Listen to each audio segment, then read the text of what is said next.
peace must be our goal and our guide. And all that we strive for as a human family, dignity and hope, progress and prosperity, depends on peace. But peace depends on us.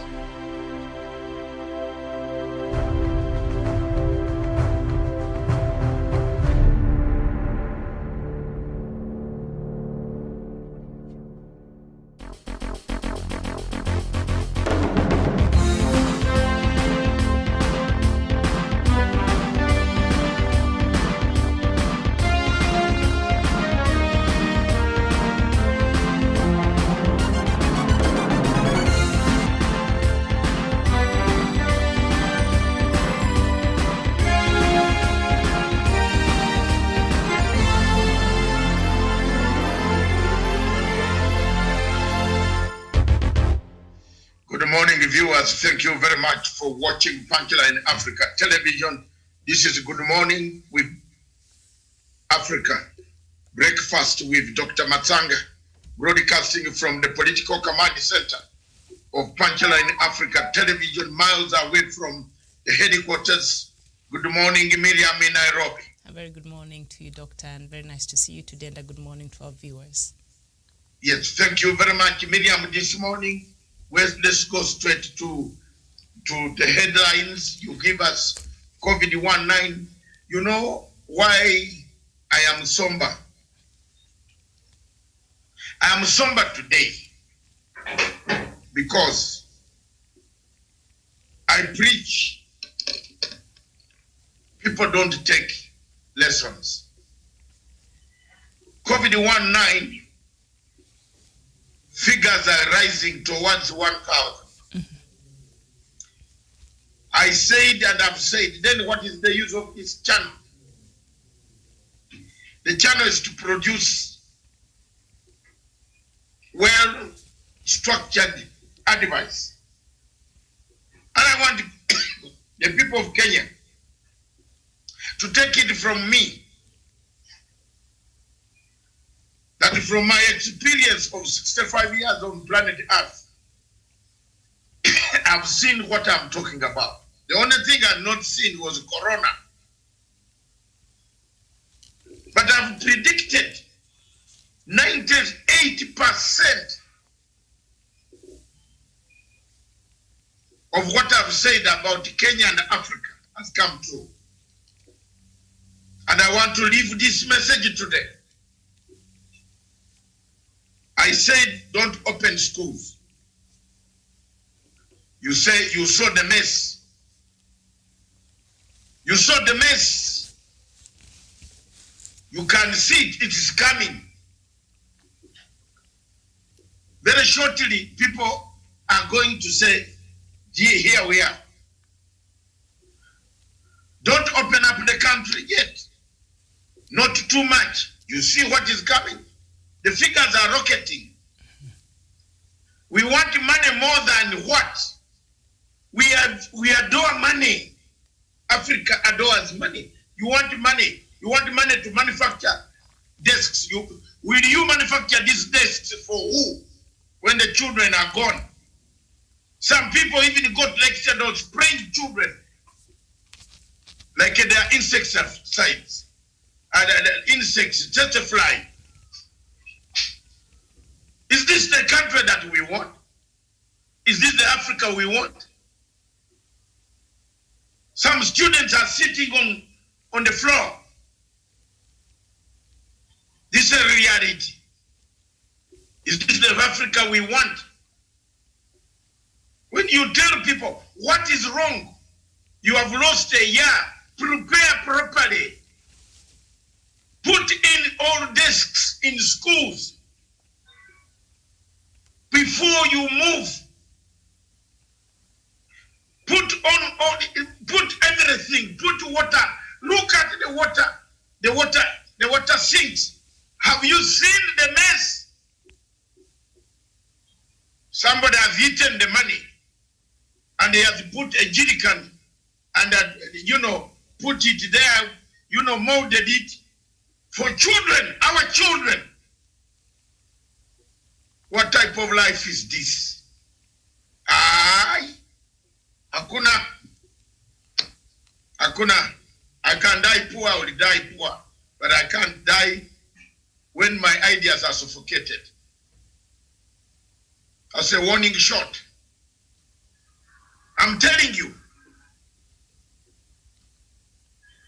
How on earth do you allow people's children to go back to those schools? Why don't we prepare good enough and take 2 months preparing, then open up the schools in January and do everything that we have lost when everything is intact? What is the use of taking children to school, spray them with a sprayer like animals in Marasa or Marapak? Wawa jamaa, bitu gani hii jameni? Bitu gani hii? This is stupid. Stupidity. I'm sorry.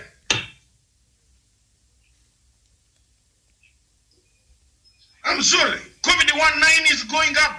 People are using masks as decoration to seduce women and the women to seduce men. That when I put it here that I am Agatha, you love me. Fuck it. Sorry. This disease does not know Agatha, does not know David. That is David. So you go and decorate disease and put it here under the chin, here, and the neck. Instead of wearing the mask full time, they are putting it here for decoration. They even want you to see the name. Miriam, this disease is real. My sister, it is real. It takes down people. It's true, even the minister. I came with him over this weekend. I came from Mombasa with a minister whom I will not say.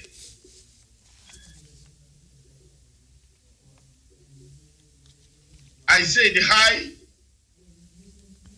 That person did not say hi to me. Because I support Uhuru Kenyatta.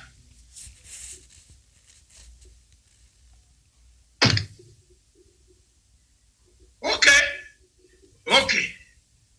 So what will I do? I can't force you to say hi to me.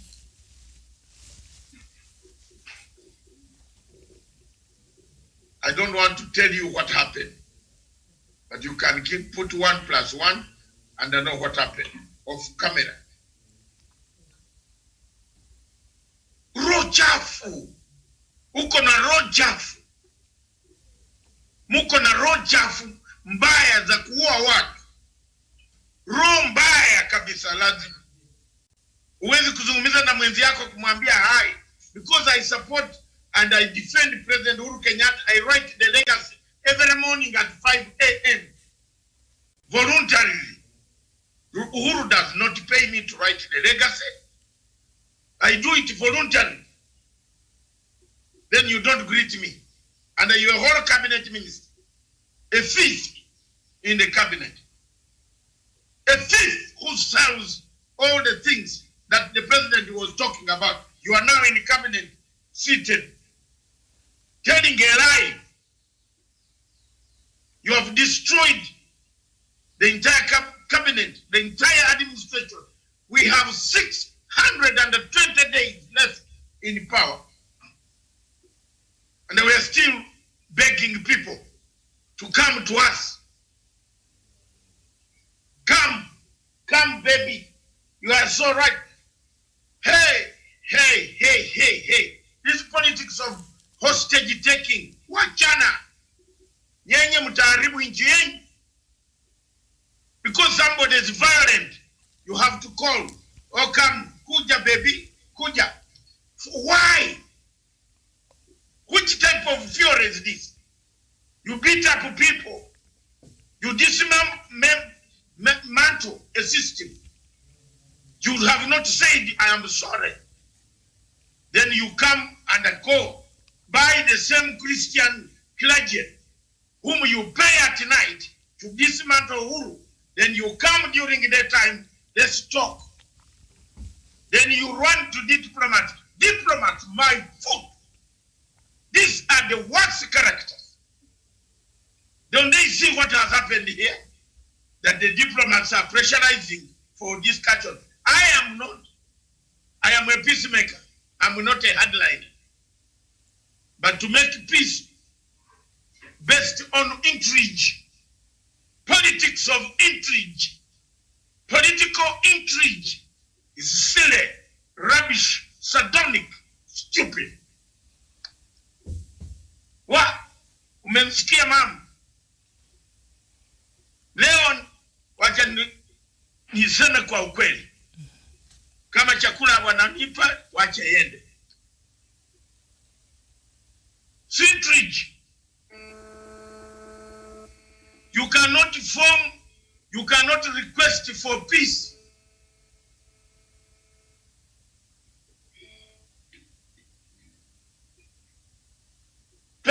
Based on hostage politics. You go under this mantle. Your friend is legacy. You go and plant people to insult the president. You go and go into the backyard of the president in Gatundu South. You undermine him in his own consequence. Then you come at night and pay some clerical of this. What? What religion do they know? What? Which we have not prayed. You think God is God not also keeping us alive? They are the only ones God is keeping alive. Haven't we seen what they have been doing to Kenyatta? Haven't we seen what they have done to President Kenyatta? The damage they have done on his legacy. What legacy here now? You damaged the entire 3 years of President Uhuru Kenyatta, campaigning, launching, going into his backyard in the central province, collecting youth, paying them to become hustlers against dynasty. Then you pay the same free Christian church leaders to come and persuade Uhuru Kenyatta. Oh, the country is staring. Rubbish. Rubbish. I have studied political conflict resolution. I'm an expert. Ask me. I look at your face. Look at Ruto's face. He is not remorseful. He's bravado coming, saying, I have finished him. That's what these people are saying now. That's it. It's up to you. Your Excellency, had the Emperor Julius Caesar listened, he would have not seen what came of Rome. Thank you. Mm-hmm. All right. Thank you so much. Had Julius Caesar listened to the comets, seen the comets, we have no legacy left. I'm not annoyed.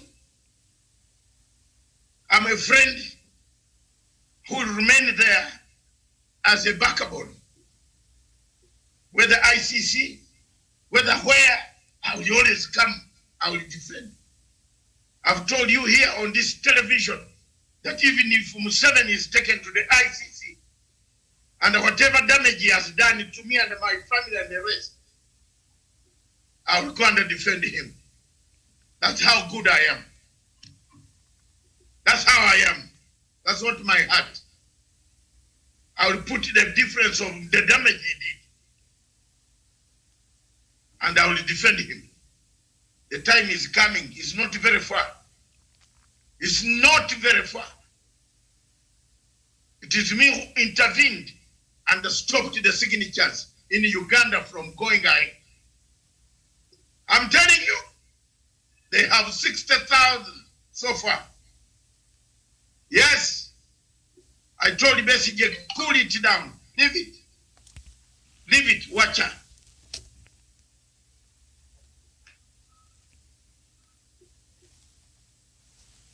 People might look at us and think we are useless. No. Just give it time. Events created by God are never subjected to stupidity. If the journey has been prepared by God, you never stop it. You never stop it. However much you try to distort, to call me names, to name me, to call me sycophant of Uhuru Kenyatta. Thank you. The same people who are calling me sycophant today called me a bad person in 2008, 2007, 2009, 2010, 2011, when I single-handedly stood up alone. And I was left alone to defend these men. I have great pain in my heart that a man of my age, I'm here talking with some people who should not be talking to me. Why? It's because of Africa. It's because of Kenya. When I look at the 27 refugees who are in my clan, in my county, who refuse to come back to the Rift Valley, my pain grows bigger. They are doing M-Pesa. The Karanjas in my clan, I've shared them with the little land that I had for free, for them to put up a house, for them to put up a kiosk, for them to put up a Safaricom, for them to come to Kenya, buy a Safaricom and be sending money in the people in the villages of Uganda. Go and check and find out who's doing it. I feel pain. And it's that pain that has modeled me to come to where I am and stand firm to defend President Uhuru Kenyatta. I don't care what you want to say. I don't mind. You can call me all the names that you want. I don't mind again. But you will one day remember my words. You will want them more than I want you.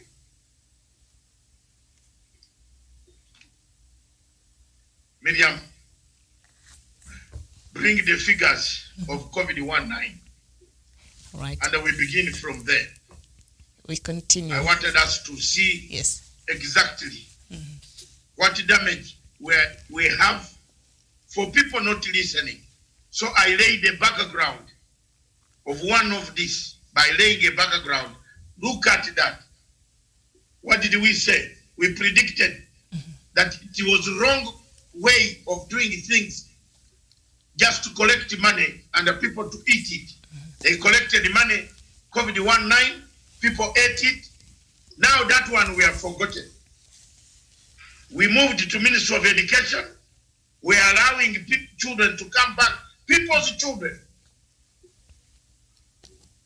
The government has sent out money. Some headmasters have eaten the money. Some schools have not even done an inch.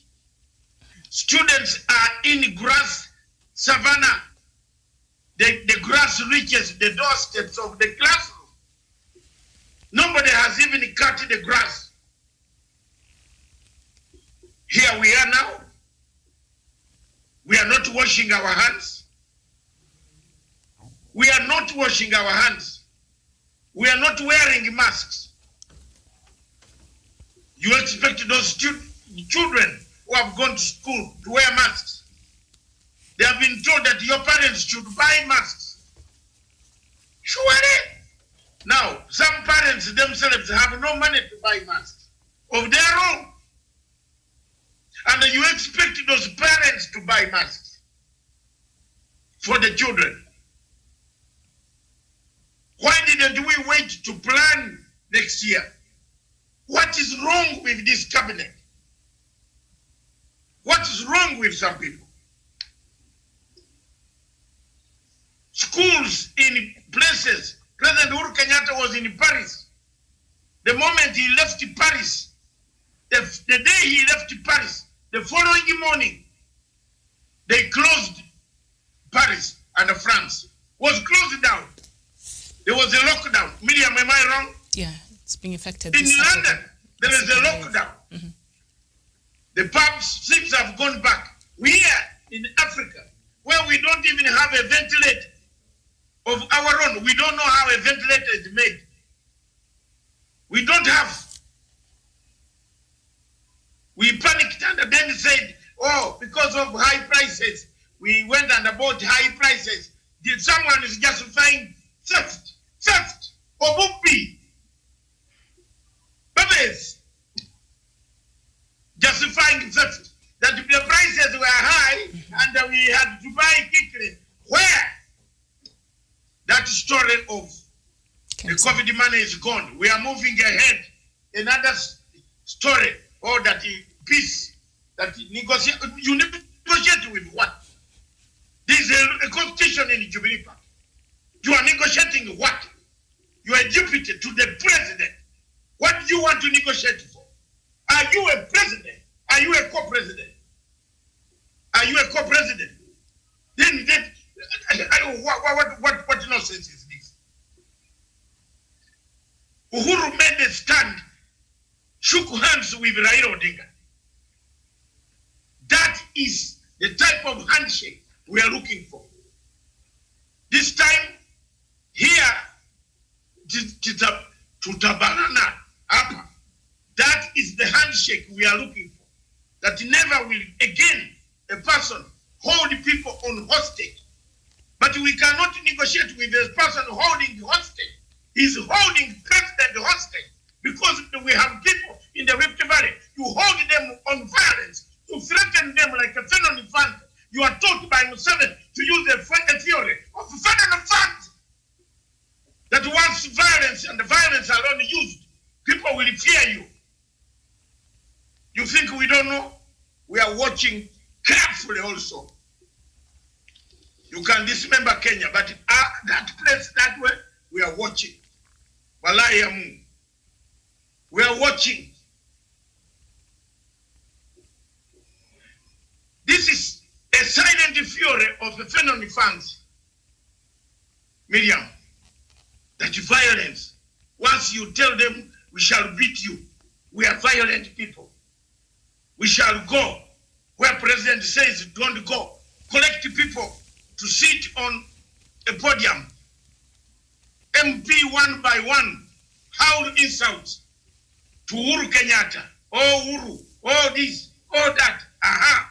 You don't even stand up to say, no, you are doing wrong. You are insulting my president. Then now you threaten people that you are the most violent man. Jamen, iyo inchi yenyu, yo, mimi, I have done my best. Those who will condemn me, I swear it doesn't take long before you love me. Before you love me more. Just keep it. Those who want to condemn me, I recognize the handshake of Raila Odinga. But this one of Ruto, that coming, that negotiation, for what? There is a law. There is a Jubilee Party constitution. Follow it. The man does not like the structure. You will introduce the word hustler in a political party which has no hustler. Why is the manifesto calling hustler in the Jubilee Party? Where is it? Show me one word in the Jubilee Party which says the hustler. You divided the country in class struggle. And then what wanasema wanamkopa huyu. Kopa nini? Man, what doesn't even know how to use nyenye. Wacha. Let's leave it. President Uhuru Kenyatta can succumb. He's the president of the state. He can take a decision. I am not. I'm a friend. I'm a voluntary friend. He doesn't pay me to talk. Please. He doesn't pay me to write. I can create this channel anywhere on earth and it will be deadly. Trust me. Trust me. Hey, trust me, Kabisa. I speak my mind. On this, I am not with anybody. who will come to David Matsanga to tell me nyoko nyoko. Nowhere. Wachana na mimi. You cannot go and dismantle a president, beat up the president, insult the president, call people to president. Then you come nyoko nyoko. We want to talk. Talk what? Apologize to the party. This diplomats rubbish. What the diplomats? Have they read more books than me? I've read books in their own country. You go on even now. Have you seen how God is showing us? This is my show, Breakfast with Dr. Matsanga. So the people will listen. If you don't want to listen, shut off. But I will have people to listen to me. I swear, I will get a crowd. I am just restrained here because I don't want. Here, I am restrained. But out today, I'm deadly. I think when I speak, the ICC listens. I told you that I will scuttle the plan for selection of NX chief prosecutor. Haven't you seen it? Haven't you seen it? Where?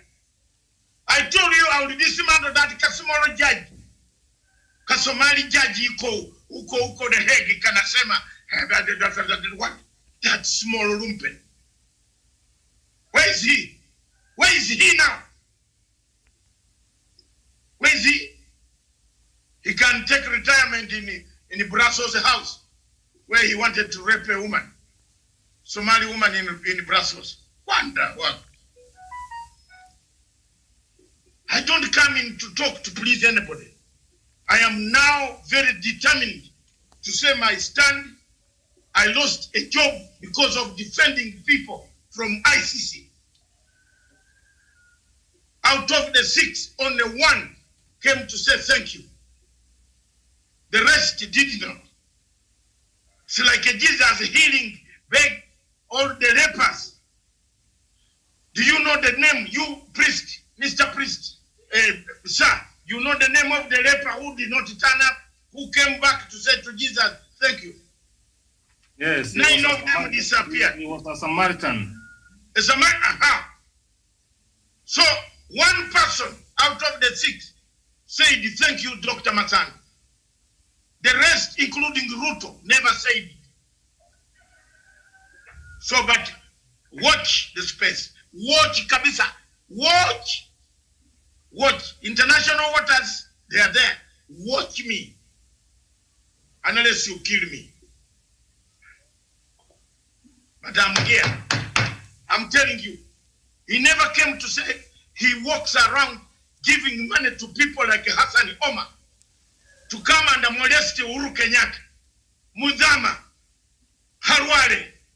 Look at the sentiments that Harwale even said, go home. Karane said, lock him double. Mudhama said, double. Who said that word? You forget it so easily, you people. Who said those words? Hassan Omar wrote 2 reports implicating Uhuru Kenyatta and Ruto. Today, I swear the name of God, look at the cost, what he is doing. Ruto is pumping money. Whatever he has stolen this money from, he's pumping it. It is not his salary. It's not his chicken he's selling. Is it his chicken he's selling? How many chicken can produce a hotel? Even if you are a best businessman. Mohad Jibjopev, what was he doing? He wrote a documentary. Can we play them today? Then they hear the people. Harwale, play Harwale's step to ease this pressure from me now. Play it. Production team, bring Harwale's. What Harwale said. These are the people enjoying Ruto. Ruto's money. You know, when the money is stolen, you can give it out the way you want. Yeah. Otherwise, money earned from chicken, which you do every evening, in order to produce the eggs yourself, you can't give it out. Later, Harwane's video, production team. Ningependa kumkumbusha kwamba if Edward Ouko is given a chance, atauliza deputy president kwamba pesa yenye wewe unalipwa mshahara haina uwezo ya kuwezesha wewe deputy president kujenga nyumba ya kifahari ya 1.2 billion. Huwezi. Mheshimiwa Ruto, Mheshimiwa deputy president, mshahara wenye wewe unalipwa haiwezi kupatia nguvu ya kununua Dolphin Beach Hotel Mombasa yenye umenunua. Haiwezi we deputy president. Hiyo pesa, and I'm talking to your own people. These are your own brothers and sisters. Hiyo pesa haiwezi kutosha mshahara yako ukanunua helicopters 4. Vijana wewe, awache uongo yake bwana. Awache matusi yake. Atuambie helicopter ya kwanza 250 million alitoa wapi? Helicopter ya pili 300 million Ruto ulitoa wapi? Helicopter ya tatu 350 million Deputy President ulitoa wapi? A video of former Kolomani Member of Parliament and former Senator there, Boni Halwale, at a previous event a couple of years ago, but right now, of course, he's supporting the Deputy President there. Professor.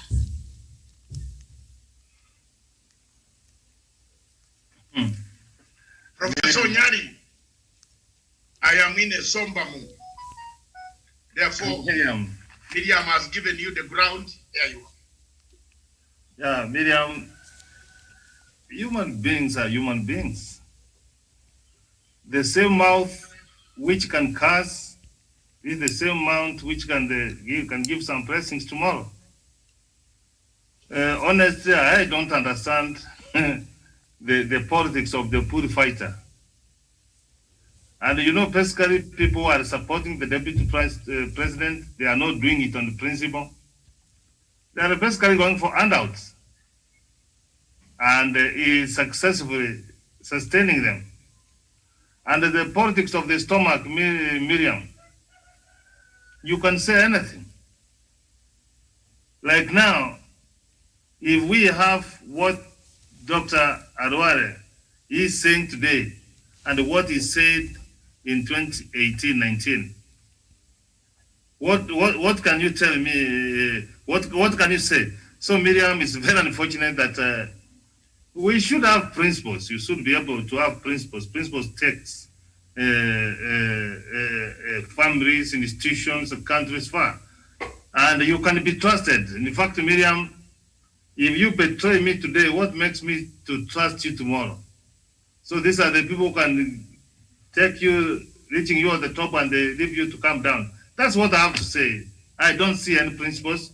And most of the people following the deputy president they are going for the rooted money. That's what they are after. Mm-hmm. Back to you, Doctor.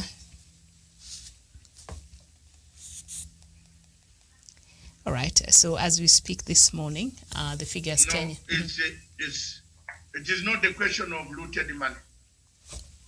It's the question of poverty of faith. Omutima omufundu, raw chaff, poverty of faith, Professor. People who have poverty of faith,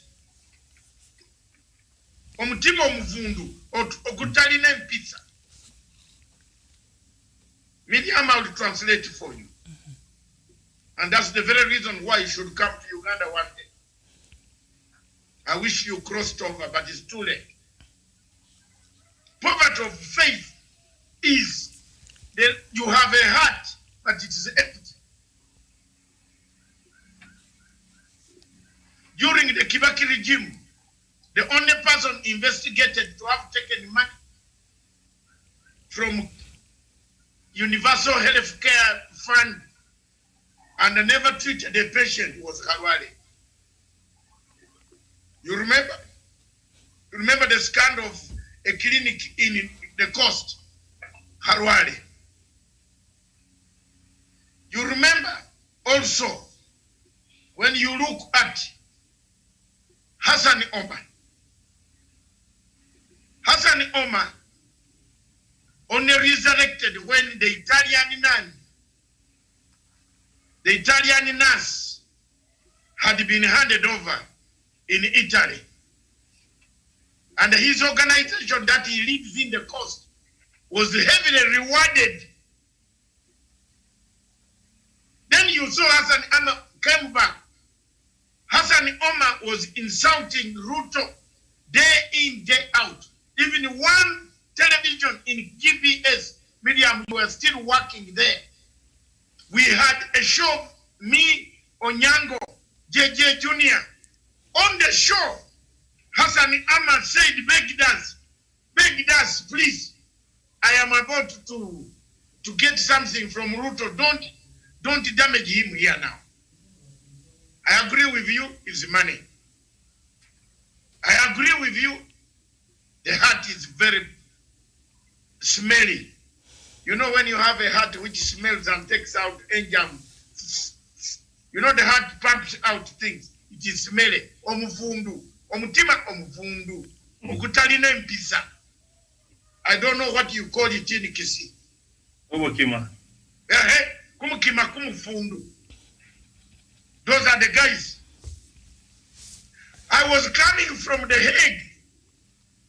We entered a plane at Schiphol Airport with the former Attorney General, Amos Wako, and the other MPs. We had been struggling for rule number 68, for Ruto to be free. Then when I entered the business class, of course where I sit, having used my money, whom did I see? Hassan Omar. I swear, the water that was in that plane, we did not want it to go until Mr. Amos Wako came to sit near me and I said, please, my brother, please leave it. I restrained myself. I said, you are here talking what? You know where we have just come from? It's because of you. In front of the Bazungu, even the Bazungu were saying, it's this man. You faked the evidence to go and kill your fellow Kenyans. Now I waited because that was European airspace. They could arrest me for disturbing the airplane in the European airspace. When the pilot said, now we have entered Kenya airspace, I woke up and I went for Hassan in the plane. What will you do? We're in the Kenyan airspace. What will you do? I told him now, you need 200 gods, Muhammad, 200 of them, to repent what you did to Uhuru Kenyatta. And I pointed a finger at his nose like this. Where's Sema Kitu Sahi? Because here, the airspace will not beat me up.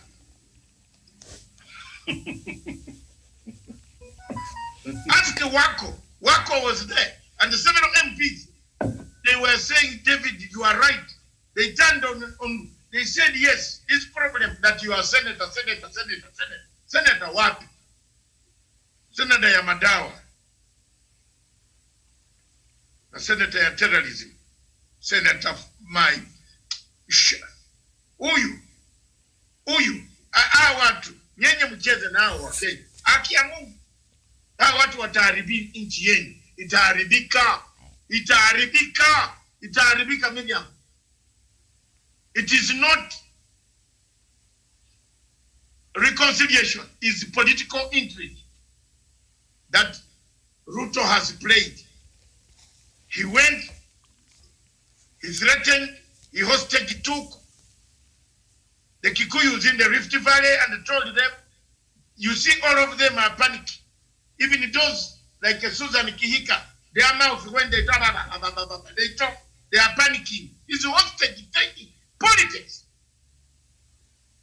Yes. Because the man has told you he's a macho. He's a fancy, a fury of violence. I'll come for you. If you don't vote for me and you are in here, I'll come for you. That's why people are now, the religious leaders. You saw one religious, the Anglican Church, the Catholic Bishop of Nandi. What did he say? What did he say? If you think I'm telling you a lie. What did the Catholic Bishop of Nandi, what did he say? Miriam repeated the words he said about Kenyatta's calling for a prayer in the State House. He said he's not coming because Ruto is not there. Didn't he say that, Mr. Didn't he say that? He did. He did. So I'm not talking lies and propaganda here. These guys have threatened Uhuru to a hostage taker. They have taken him hostage. They have eaten all the parastatos. One man has conquered parastato A, parastato B, parastato C, parastato D. Whoa. Even in the money, the bank governor cannot explain us where the 3 trillion disappeared to. It has now emerged that all the goods that are being supplied now to a hustler were paid during that time. I've done an investigation. 2 Bahindi, who owned some of this property, were paid at that time. So where was the governor of the central bank? How much amount of money did this Bahindi bank into their accounts at that time? Who paid the money? Wacha tulete another saga now. Beyond your saga. The governor of the central bank told us there was 1 trillion shillings missing in an exchange when he changed the new notes. But these guys were very clever. They used the woman of Kiringi, Sango and Kirinyanga to buy things. Go and look at their accounts. They used another one in Nyeri Mathila, that MP, to buy things. Go and look. They used Ichungwa to buy those things. The money, you will not manage this. These are the people coming before you for reconciliation. Who are they? Who are they? Who are they? Even Jesus asked, who are they? Finally, they go, Prof. They tell Maraga, don't worry, you will be the deputy running mate from Kisii. Or if you don't want, give me Nyachai. Nyachai's son, another good friend of mine. A good lawyer, but without substance. Charles Nyachai has no substance at all. I'm sorry. Mzee Nyachai, hapo ulianguka ubaya sana. Anapiga huko na huko na huko. Uhuru is his friend. But you know when you have friends of that nature, backbiting you, he's a backbiter. You sit with him. He should have cleaned this constitution long time ago. He was given to be the chairman of CS, Constitutional Authority, to change, to interpret. He failed. His role was to, I don't want to say it here. If I tell you his role, you might even be very scared. But he's a friend. I don't want to damage him publicly here. Yeah. And I see where he has gone now. Because him, Maraga, and the rest, they are working together. Are people who advise Uhuru Kenyatta, don't you see this? If Maraga does not become the deputy running mate of Uhuru, of Ruto in 2022, then Nyachai can come against Matiang'i. Now the hatred is Matiang'i. They hate Matiang'i. Don't you see the politics? This is Breakfast with Dr. Matsanga, live from the political command center of the Punchline Africa, miles and miles away from the headquarters, make a difference. I'm very far from Miriam. Thank you very much. Good morning, Africa. Karanja in Nanyuki. Yes. My dear brother, you have been listening attentively. Yeah, I've been listening, and I think I repeated more because the children passed that part of the Yes. Yeah, but I'm listening. Make your comments.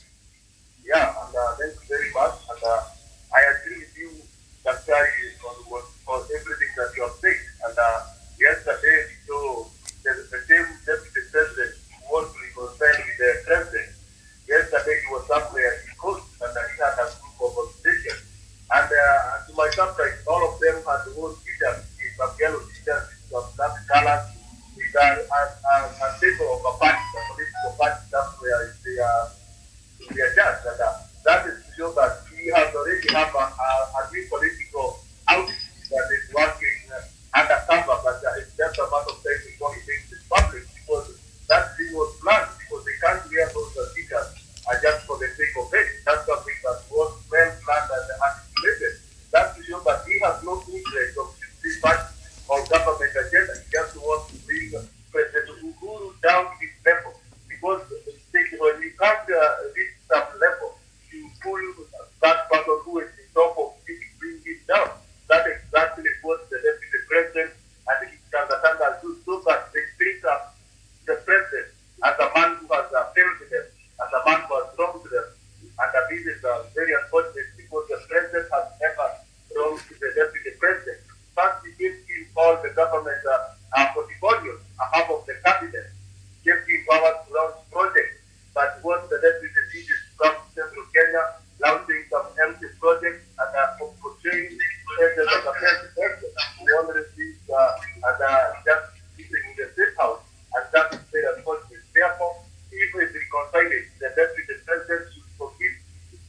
He should forgive himself before he is forgiven by others, because he's the one who should seek forgiveness from the president, because he has wronged the president, he has crippled his legacy, and that is something very, very bad. And I think he has another Harambe in Muranga tomorrow, and a big chance a few days after what happened in Muranga. He's a man who is not ready to reconcile with the president. He just wants to bring him down to his level so that he can cripple the original handshake and the former prime minister, so that we don't have the BCI to bring unity. And these are the people who drive the decisions. These are people who drive in kind of class decisions. In 2007, they were telling us that at the Watawa, they are telling us in Hasura. And these are the people who support him in Mount Kenya. These are people who take the president, the likes of Mr. Changu and others. Therefore, there's nothing that the president wants, but he just wants to change the image of the president of the Republic of Kenya. What he has built, what he did, now he wants to cripple everything so that he can go out there launching his new formation when he has started to do as the government of the day. Thank you very much, Karanja. Back to you, Miriam, in the headquarters. All right, very well. And even as we speak about that, on the front pages of the Standard newspaper, no handshake for you. Raila outlines Ted Ruto, and down there it says unity bid. Jubilee and ODM politicians take hard position on reports of reconciling the president and his deputy after 4 months of fighting. And Deputy Chairperson here, David Murathe, is quoted as saying, kindly disregard their propaganda. The president is busy serving the nation, and those claiming that there is a planned truce are talking to themselves. And then John Mbadi there is quoted as saying, there is no two ways about it. The person leading the reconciliation talks should either tell Uhuru to abandon his peace and unity agenda, or tell Ruto to stop early campaigns. And Minor Commander there is quoted as saying, the Ruto group is trying to use the truce talks to slow down our support for Raila. We cannot be distracted with the way Ruto is disrespecting the president who wants to associate with him. And Kipchumba Murkomen there is quoted as saying, "Forget the truth. What we are asking is simple. Respect the DP and restore his duties. Ask the juniors to behave with decorum. A political handshake is not our priority right now." So that is what... Then it is our priority. We don't want you. You see, Murkomen is a man who wrote over 128 pages with Reinberger describing how Ruto planned the violence in the Rift Valley. Leo wacha niseme, it is only to keep decorum. But if I started publishing those pieces, some of these people might not enter the kitchen of Rachel.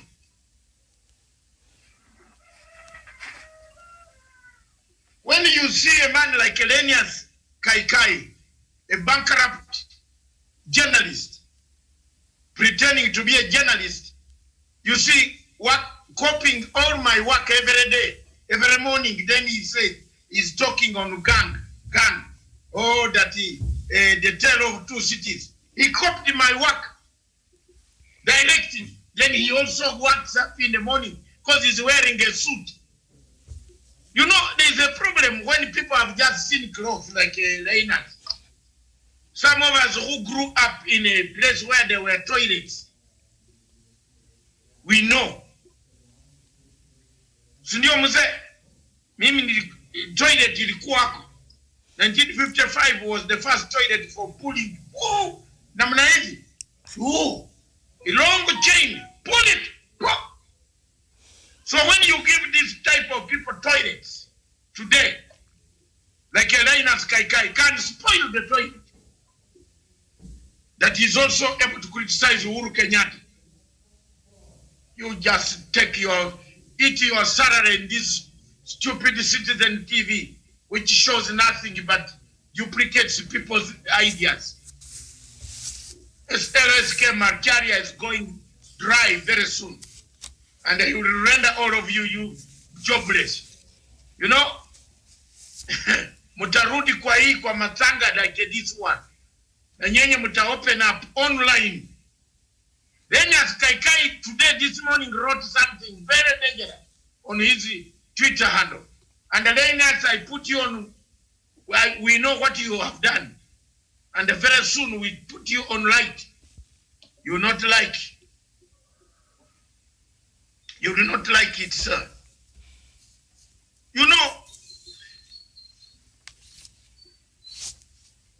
last night I was somewhere and I saw Obasanjo sneaking in. He always waits for this type of thing. And he's used by the Western countries. So I asked him, I hope you are not coming to divide Kenya. You know? Yeah, last night I was in a place where he sneaked in with his thing for covering COVID-19. He's my friend. Whenever he sees me, we always clash. You know, this type of maneuver, calling like you are calling Obasanjo, to do what? He will end up pocketing. In fact, if you call Obasanjo to negotiate Kenyan thing, you will pocket money from Ruto and go home and build another library and leave you in tears. So don't entertain this stupidity, Jamen. Some of us, I have not told you the story.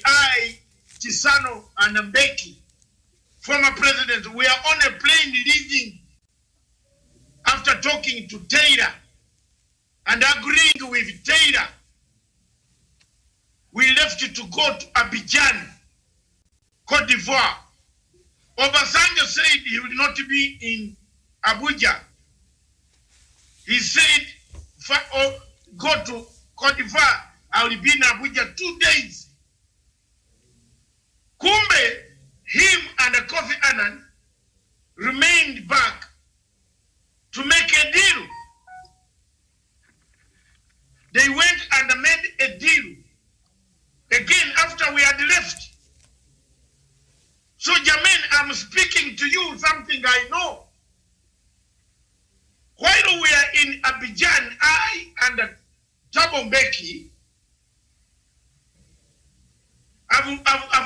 for peace in this world, I've traveled so many places. We went up for a shower, we came down, we said, let's go and sit in one corner for our brandy and a whiskey. Because I don't want to tell you a lie, we don't drink, we drink. Chisano said, I will join you with my tea. We treat the TV in Abidjan.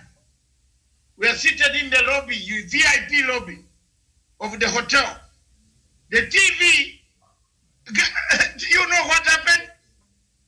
We saw Obasanjo with Kofi Annan and Taylor in a meeting reading a statement that they had agreed that Taylor goes to Nigeria. So all of us looked at each other like this. This guy, my. You know, money is very sweet. They made a deal. They made a deal. And for us, I was doing the paperwork of Chisano and Mbeki and Nunu. These are Nunu, the PA for Chisano ourselves, and another Ugandan called Afako. I told you Afako and Mbeki, I said, didn't I tell you? I told you that this guy was going to sell us. Have you seen now? We are Africans. We are bad people. Kofi Annan and Taylor and Obasanjo made another announcement which was not us. People had suggested for the war to end and everything to end. We said we left an agreement of Taylor to remain, but not as a president. And no criminal charges. If you are to take criminal charges, take everybody from all Sierra Leone and Liberia. But don't only single out Taylor. Because Taylor did not bring those people to his country. We all agreed. They went back and Obasanjo did a deal. He sold Taylor. In the morning, you know, from Abidjan to pick Kenya Airways to return to Nairobi is very difficult flight. The flight was coming on Thursday. This was on Tuesday. So we are literally prisoners. In Abidjan, you could not fly out to reach Obasanjo. When finally we had the plane came, Kechu, to bring us to Nairobi, then they picked to South Africa and Maputo. Obasanjo called, he said, we can have another meeting. Mbeki said, have it to hell, not with us. And Obasanjo, Chisano was very upset. He said so many words in Portuguese. I have never seen him annoyed in Portuguese. He spoke Portuguese, which I did not understand. I said, oh, Mr. President, what have you just said? He said, no, David. If this is what it is, I don't want to have anything associated on a panel with this guy. That is the Obasanjo you see. So he sneaked in at times to come in. Diplomats have now told him he's coming to say, oh, I've been sent by France. Because he saw President Uhuru Kenyatta going to France the other week. He's going to come in to say, oh, they said this. Have you seen that? Me, I am telling you, and I'm saying it here. President Uhuru Kenyatta has not wronged anyone. President Uhuru Kenyatta never wronged anyone. President Uhuru Kenyatta is the president of the Republic of Kenya. All what he did was simple. He opened up channels. He allowed the deputy, thinking he was doing the job that the Constitution allowed him to do. He failed the president. He went and started doing his own arambe, his own hustler agenda.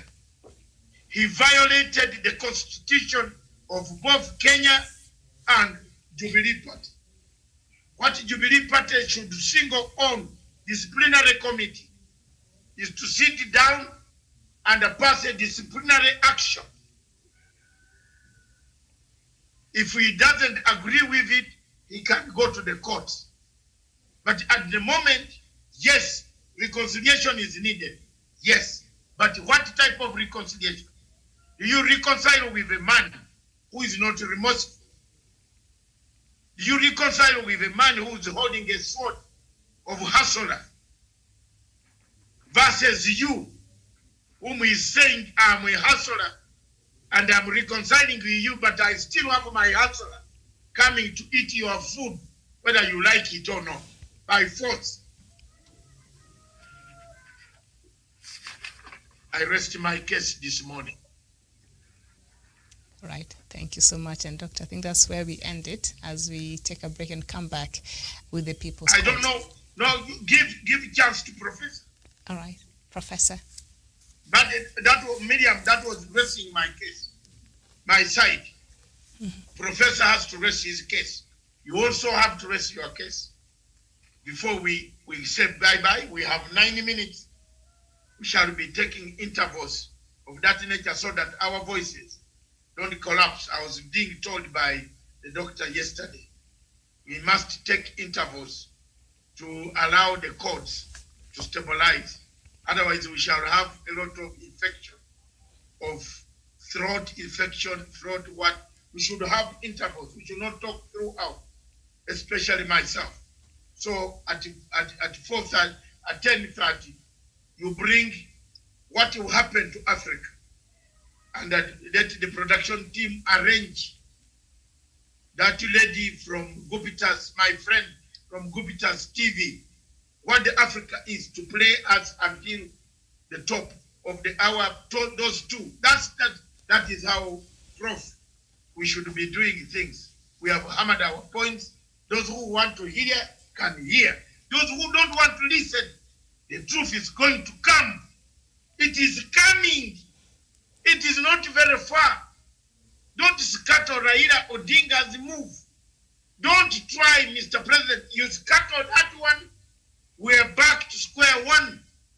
And it will be very difficult for us to maneuver it back. In fact, this man is so cunning that he could come back to Raila to say, to stop ever Uhuru's legacy. Come and join me, I will be your deputy. Don't forget that is the politics of intrigue. And then they sweep us out. We shall be zero. We want to live with a legacy.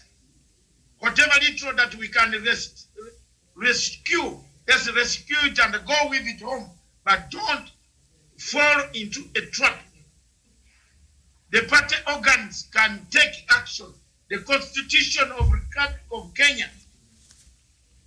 If you are in power and you need MPs, they will come to you. We can marshal.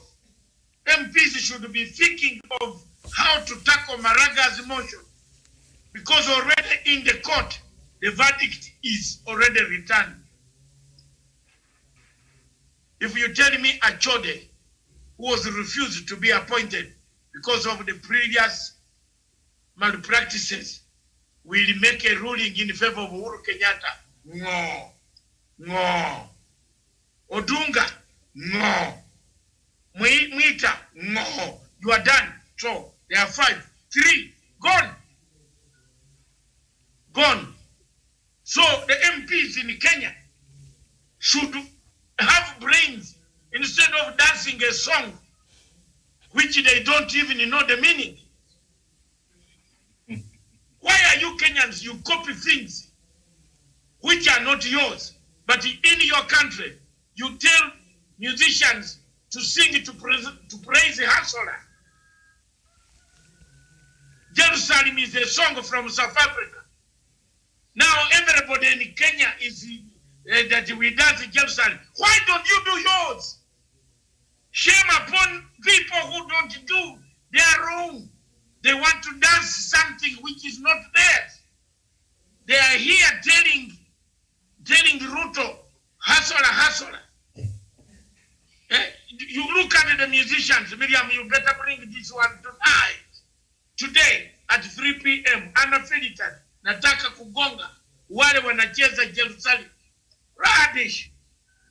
You copy things from other people. What type of people are these? Even the things which you could have done in your own country. We have very good musicians here who cannot create a national song. They create a tribal song to sing and a classic song to praise. Oh, we are in Idi Amin era. Asante sana mzee Idi Amin na gonga wazungu. Hapa tu asante sana hustler. Why don't you create a dance of hustler? Not Jerusalem. Jerusalem is not yours.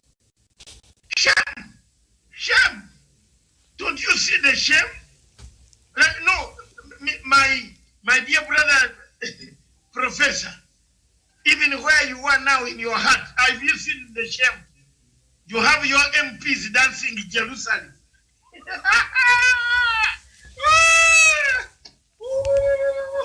They don't have anything of their own.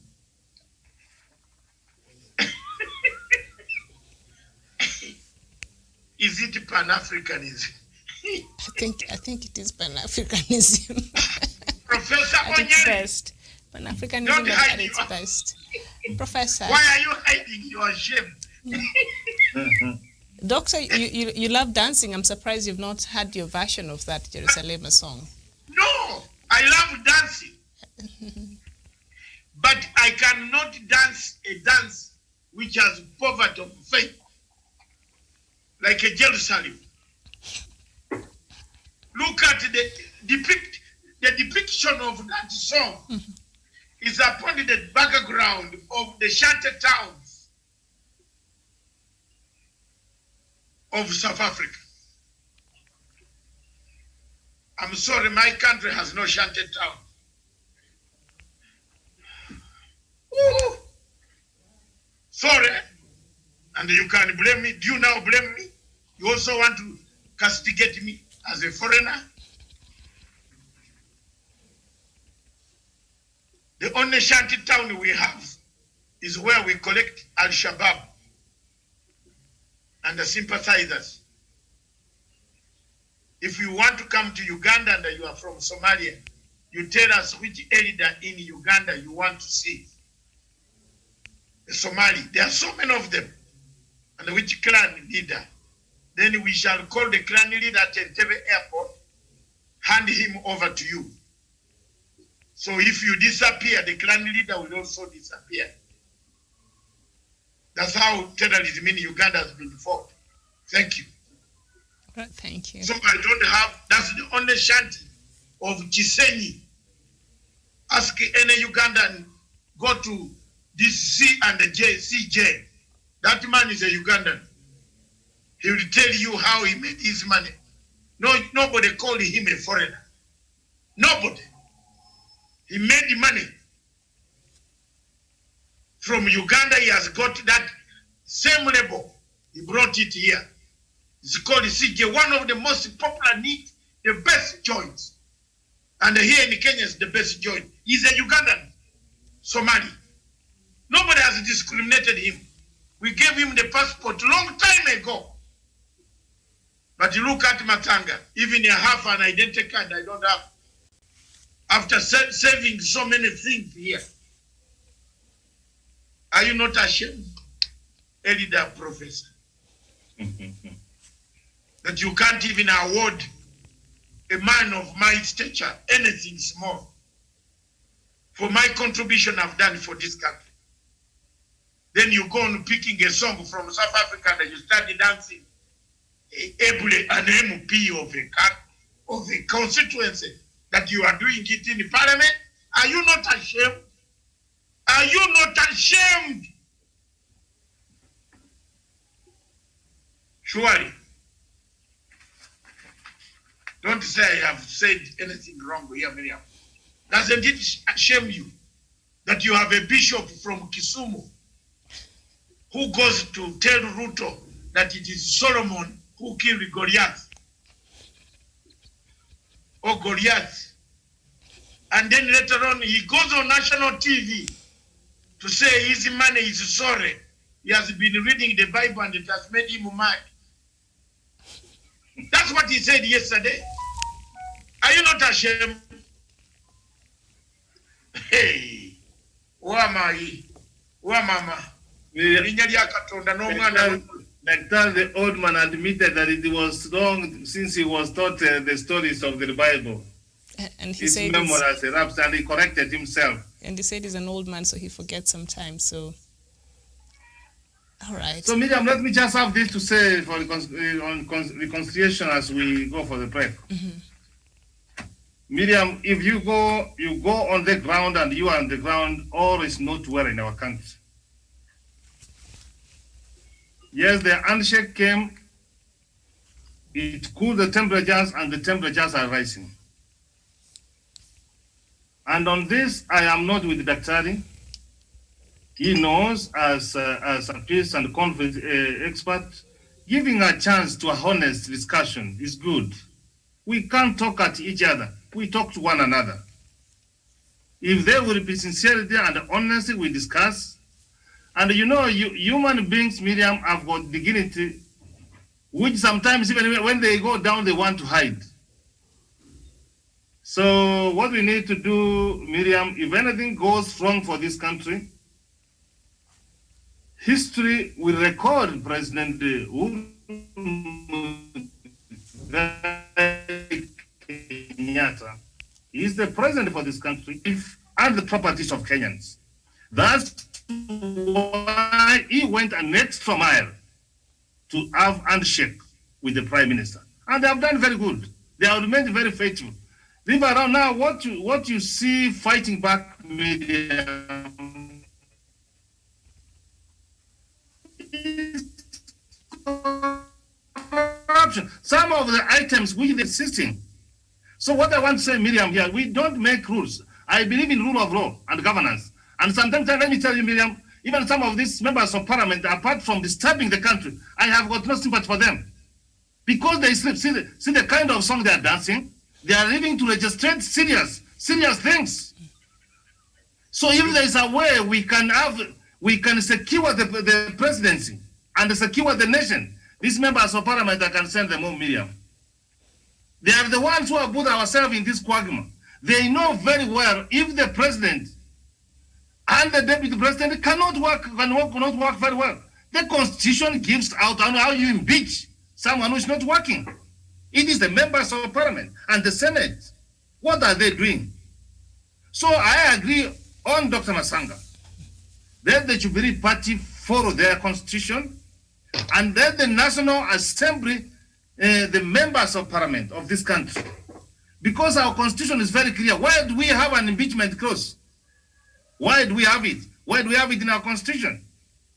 There is no doubt now, Miriam, you can see the life of Kenyans is in danger. There's this lady who went to the Karen, he was photographed together with the deputy president. Thugs came to her home in the night and shot her son. They were asking for money. This bishop who by the slip of the tongue, he said Solomon killed Goliath. But I'm happy he corrected himself because he listened to what we said here yesterday. He said now it is David, and he said memory is letting him down. His life is also in danger, Miriam. So this is posing another security issue that we should look at. It is becoming a security threat. These handouts. Miriam, I want us to put on record. Professor should eat his first word to say, on this I'm not with doctor. I am with you. This is me. I am with you, because this what you have just repeated is what I've said. I've said the deputy president violated the Jubilee Constitution and the Kenyan Constitution. He had duties to perform. He went out and created a hustler movement. So I don't see any basis as to why people should talk of reconciliation. I don't refuse the reconciliation. Now, who violated what? To reconcile with who? Akama, Professor Akama himself is a conflict resolution manager. A mediator is here. You must know the reasons of reconciliation. Whom are you reconciling? Are you reconciling Raila with Ruto? Ruto with President? President with Ruto? Or President with who? What has the President done to deserve a reconciliation? What wrong did he do? That I am not refusing reconciliation. Reconciliation of that nature, of a sword. You can't come to the table of Professor Akama with a sword and he accepts to mediate. He will tell you, go and put the sword in the cupboard, then come back and sit on table, Professor. Here Ruto is coming on table with a sword of a hustler, class versus dynasty. He has gone to the backyard of Mount Kenya, destroyed Uhuru completely. He has called MPs, divided the Jubilee Party across. He has MPs who insult when they come, they are motor machines on the pulpit, singing a hymn which is not Jubilee Party. Against the same president. Now, you want to seek reconciliation? Yes, it is needed, because what you have just said leads us to the second phase at the top of the hour. 620 days left for President Uhuru Kenyatta.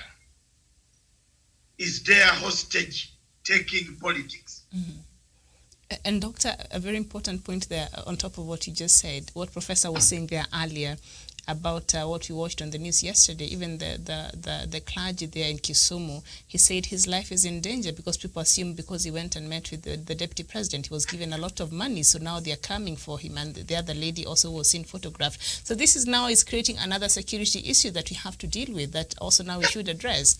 But let's talk about that. Miriam, you are right. Yes. You can't be in the government, create insecurity, then run back to say, you have left the insecurity standing, then say, let's talk now. You think talking, you are now talking of reconciliation. And then you have a poster in Mafioya. In Mafioya, no wait, there is a poster in Mafioya tomorrow. What are you, there is one in Nyamira today. There is one in Mafioya tomorrow. What are you going, you are going on with a hustler wheelbarrow giving, which is not a manifesto of Jubilee Party. Here, Okama, don't fix Uhuru in a corner. He's the head of state. He reconciled with Raila. You saw the whole world here clapped. Even me, David Matsanga, I said, this is a great job. but a man who should be disciplined by the party organs, by the party calling shots, because the presidency was not co-presidency. The presidency is one. That's why the president was given a sword. But if you are telling me that the president who was given a sword breaks the sword in the middle and said, come, after you have beaten me so well and damaged everything, and called the DCI a thief. The head of DCI was called a thief. You remember the man who called the DCI a thief? Our DCI. Who was that man? Is he not part of the government? When Kinoti was arresting people who had taken money, who came out to denounce Kinoti? Who? What type of reconciliation are you bringing? You are on the pot. Please, at least for me now, let me authoritatively tell you, we are postponing a disaster.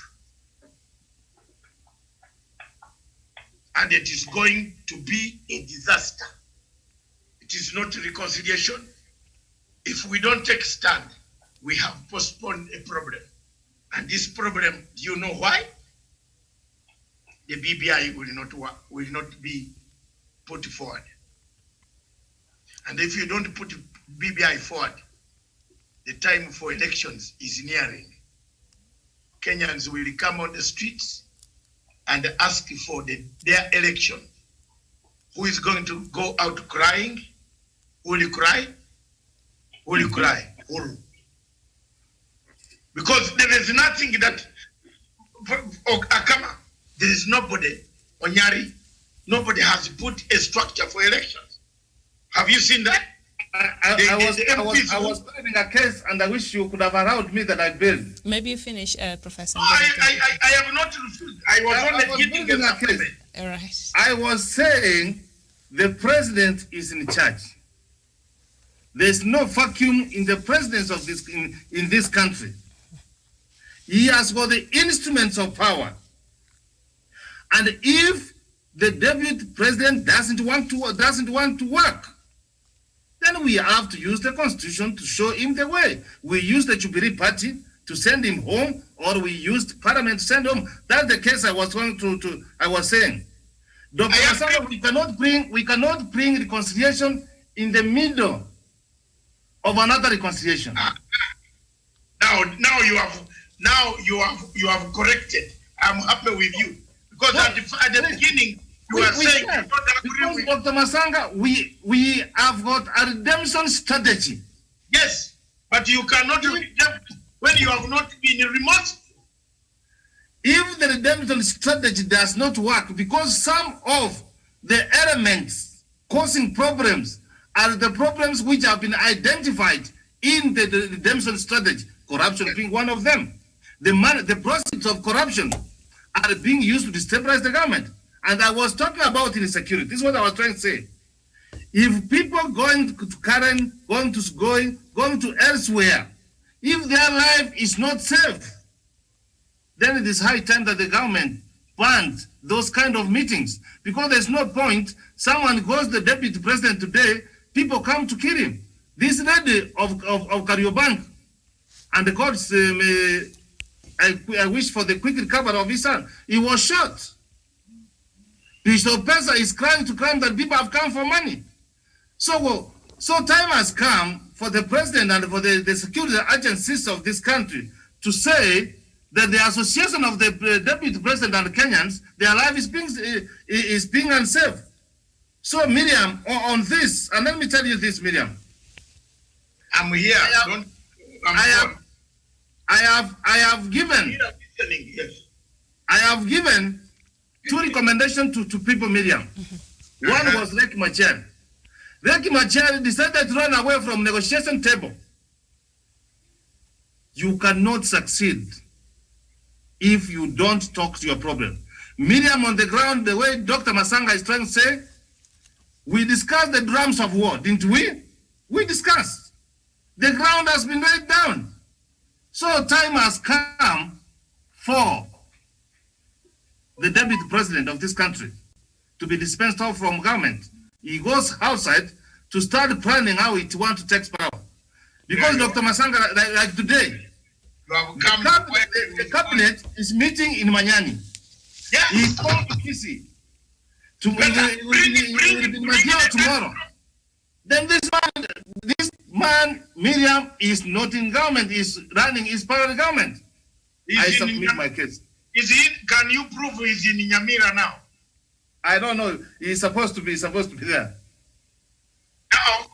No, that our production and the researchers, our investigative journalists, find out whether the Airbus plane arrived in Nyamira. Airbus plane can land in Nyamira. They have a big airport. Airbus, no, Airbus helicopter. Okay, yes, because the whole Airbus plane, they don't have the capacity there, unless you're talking about Kisumu. So, Onyali, in a short, we all agree. Yes, the tension on the ground needs an address. Needs to be addressed. ANZAC, advisory committee. Now, I don't clap yet. The advisory committee of the government, which is the supreme body of the government of Republic of Kenya, came out with guidelines. No sooner had they announced the guidelines than Mr. Nelson Harvey, the grandson of Mobutu Sese Seko Zeka Zabanga, ran to court to block what ANZAC decided to tell Kenyans. One of the things that they did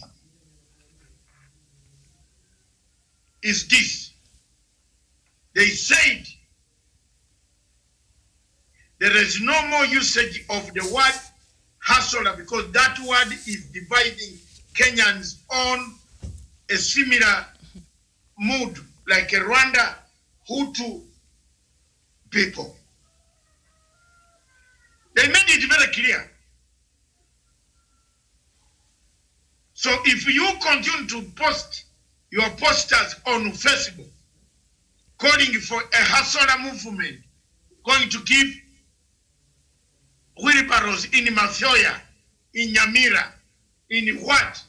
Are you not violating what you want to do? I agree with Onyali that lastly he has come to my side that we should use constitutional means from the party to the government to throw this guy out. Instead of the MPs dancing Jerusalem, which is not their song. I have been supported here by many people. Have you seen hundreds supporting me? Look at Dennis Masasa. What has he said? Miriam, read what they have said. They are saying, yeah, why don't you do your own song for national unity? And you pick somebody's song and you say, you take to parliament to dance.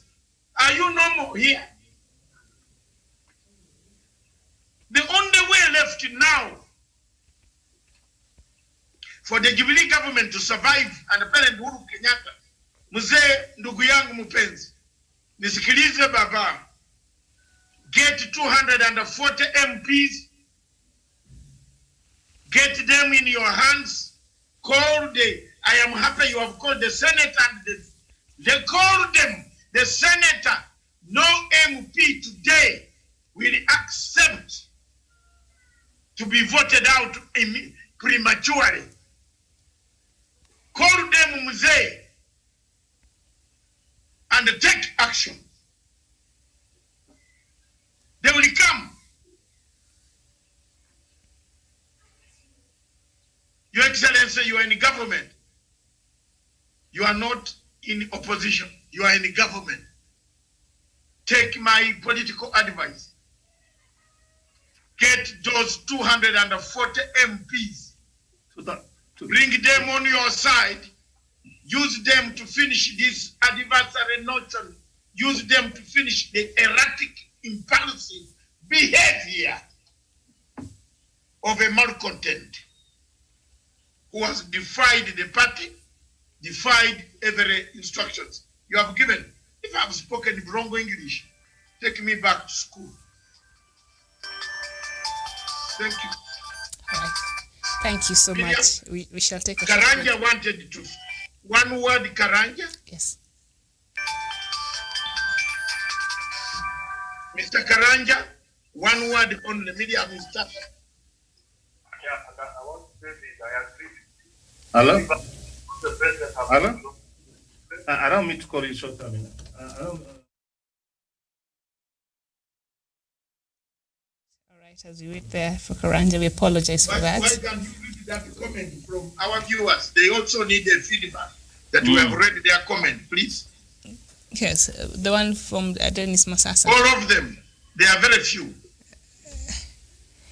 Yeah, so Dennis Masasa, you're saying, tell them, Daktari, I once asked somebody, why can't we do our own song and why is everyone copying the same song? And Robert Mwangi, you're saying, Khalwale enjoyed handouts too. And Emmanuel Malual, you're saying, I hope Kenya should not go in go in the way of South Sudan and Somali way, and among other comments. Thank you so much. As Karanja, your last submissions as we take a break and come back with the other show. Karanja, Yes. you seem not to be hearing Miriam. I'm hearing her. Okay. Your last comment, only 2 sentences. Yeah, and I agree, and I want to say this. If the president wants to reconcile with the president, maybe they have belonged to each other, their own part of our capacity. Maybe we can do that when we not the president. Because when you go there as a real leader of the legislative of the Republic of Kenya, then it contradicts things. Because at the government level, president is not wrong, but maybe in their own capacity, they can go there and reconcile when he is not elected the president, or we can wait the president to finish his term. Then they can talk when he is not the president. They can talk their own issues. But for now, the president is working on his method. And because the deputy president has sabotaged the government agenda, then he has his own agenda personally.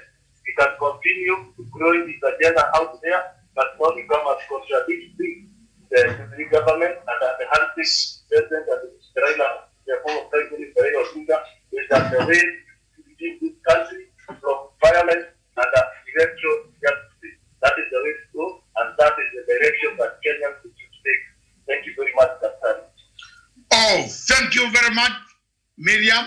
Thank you very much. This is Good Morning Africa Breakfast with Dr. David Nyekorat, Matsanga, son of soil. The only man in sub-Saharan Africa who can challenge impossible things. I'm not worried. I've done my years on earth. If you don't take my advice, don't blame me. We shall meet at the sitting room of Jesus Christ, or where God has prepared a waiting room. For those who hate me, when you see me in that waiting room, run away. Those who like me, embrace my ideas. But I've done my best, and I'm here, and I think I'm a peacemaker. I want peace, genuine peace, and I want to end it. If there is a personal issue that His Excellency President Uhuru Kenyatta has got personally wronged the deputy, they can make that peace process. But if it is the thing of guidelines of the government, the laws are very clear. The parliament is faced with a problem, and that problem, Miriam, believe me or not, it is not going to go away quickly unless the president gets 240 MPs, gets them on his side, and make sweeping changes, including recommending for sacking of Chief Justice Maraka. From Parliament, the Parliament can sack him, can recommend his sacking. He should not take a package. He should not take a package of retirement to improve Nyamira, where this man comes from. This one here, Mr. Professor Akama Onyari, is from Nyamira in the same village with Chief Justice. So please, Parliament, sit down and sack this guy so that he leaves a tattered history. Don't give him a clean retirement. Then he's called in the Commonwealth somewhere to make a lecture. Damage his reputation. He has damaged Jubilee reputation for a long time. That is me. Doctor, let us not pay evil for evil. I am only saying, like a Chris Hani told Mandela. And I want to end it this way. Medium, like a Chris Hani told Mandela, that you are leaving a jigger in our toes.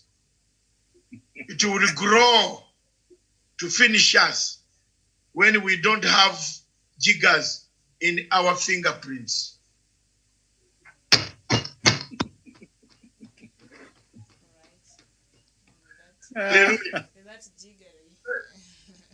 Yes.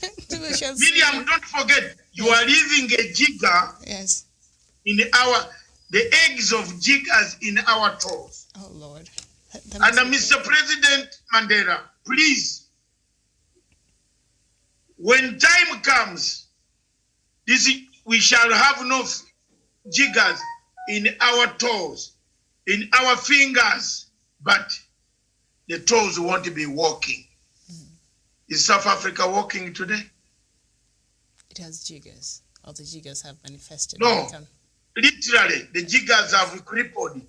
Metaphorically. Who has no jiggers in South Africa? The white supremacists.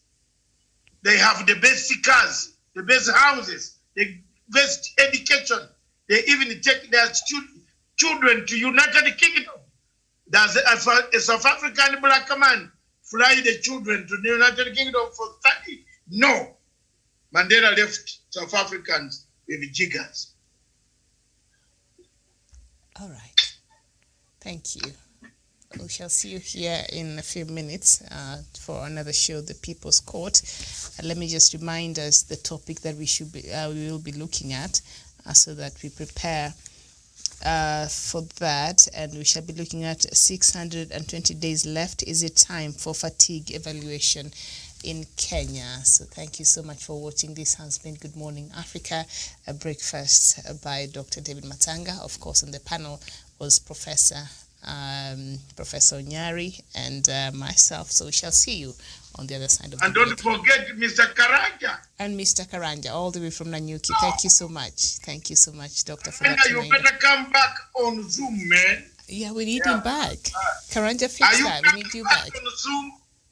I'm coming back so that Miriam will not be Yes, motivated. please. That would be nice. We miss seeing you. Thank you so much. So bye-bye for We now. miss you. We want to see you, younger generation.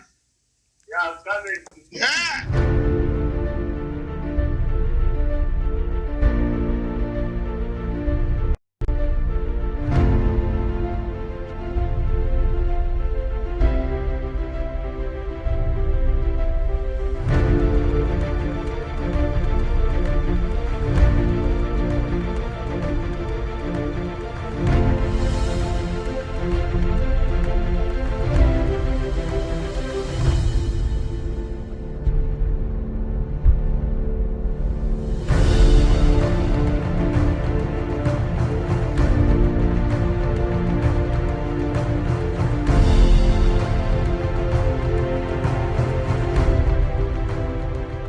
Peace must be our goal and our guide. And all that we strive for as a human family, dignity and hope, progress and prosperity, depends on peace. But peace depends on us.